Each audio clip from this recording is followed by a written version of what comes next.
What kind of, which one is empty my account? Okay, if I now empty this account now, what will I now be using now? Oh, if you've not sacrificed something that pain you, I'm telling you the truth, you've not sacrificed anything.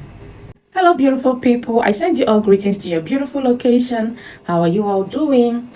Okay, just like the last time I was talking about sacrifices and giving, but due to what I could not control, the video was cut short. I'm very sorry about that. So let us finish up that our gist, because I want you guys to learn something from my story. It's something that happened to me personally. That was why I said I'm going to use that to draft an inspiration for somebody. So while I was on my bed that day, a voice said, "Empty your account for me." I woke up, I thought somebody was talking to me, but nobody was talking to me. I said, I just kept quiet. At the end of the day, my mind was troubled because there's something that will happen to you. You know, this thing is not always ordinary, it's extraordinary. Your mind will be troubled. I was very, very troubled. What kind of, which one is empty my account? Okay, if I now empty this account now, what will I now be using now? Oh, in fact, there are some sacrifices that are very painful. If you don't know, if you've not sacrificed something that pain you, I'm telling you the truth, you've not sacrificed anything. Sacrifices are very painful.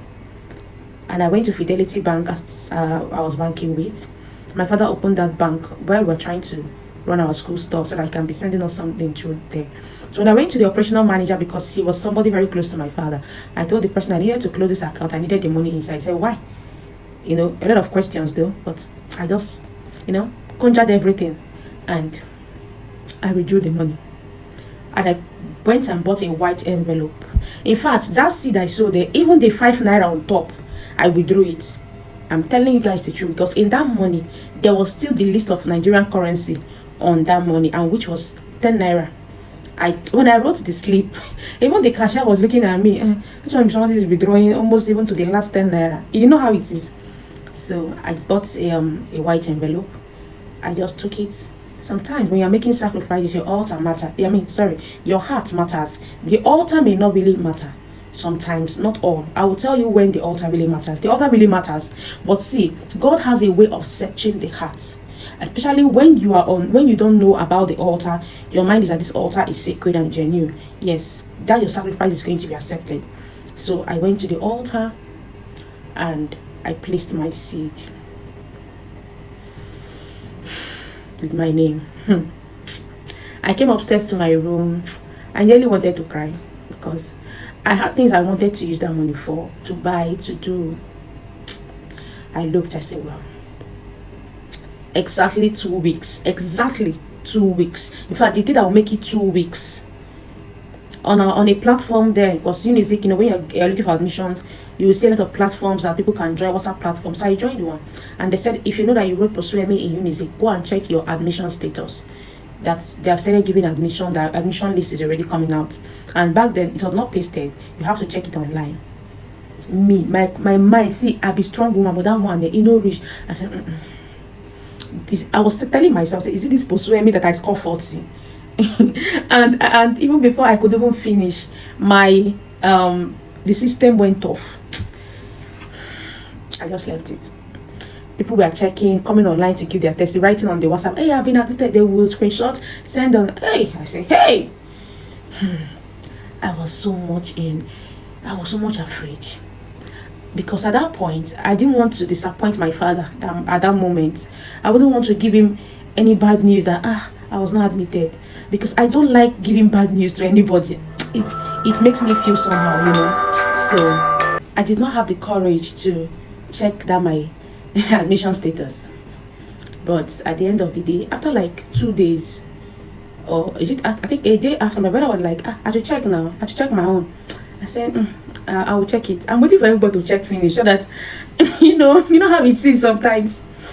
So that day, because my heart was not that strong, I just opened the portal, typed in my JAMB registration number, and I just put my head down. I don't want to see something that will make me feel bad, and I don't want to feel disappointed.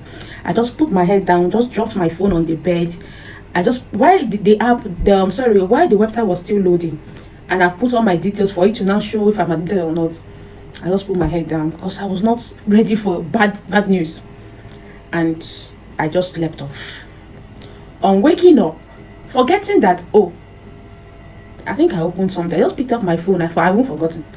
The first thing I saw on my phone was unisicportal.edu.ng. I just looked at, so I saw my picture. I was just looking and I was like, what's this? I saw admitted.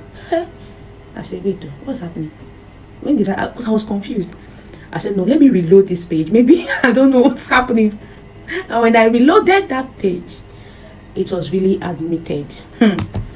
My dear, I was super happy. Hey, I said, finally I'm leaving diploma for them. Let me know that I'm now a full undergraduate. My joy knew no bound. I jumped from upstairs. I came downstairs. I was telling my father the good news. He was so happy. Oh my God. I will not forget that in a hurry. And after that day at night, I was almost about to sleep.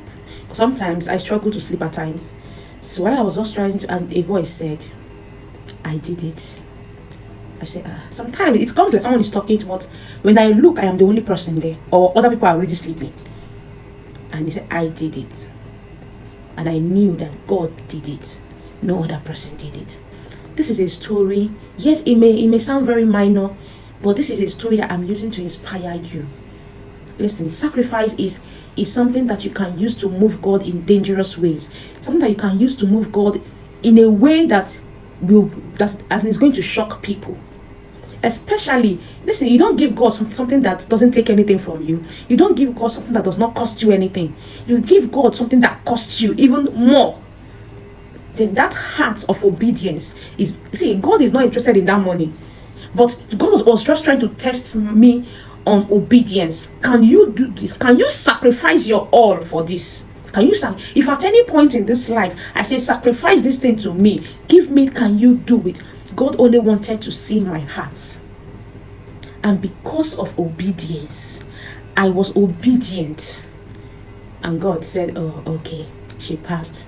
And that was it. For God to release blessing upon you is nothing. Even the Bible said that it is nothing for God to help. But sometimes God is searching the heart. God is searching your heart. What is in your heart? God is interested to know your heart. Can you do it? Even in the Bible, even Abraham, when God told Abraham, sacrifice Isaac to me, it's not like God wanted to drink blood though. But he wanted to see that heart. He said, can I see a man that his heart is yearning for me? And when God spots it, God will release upon you. This is just my little way to inspire you. Catch you guys in my next video. Bye-bye.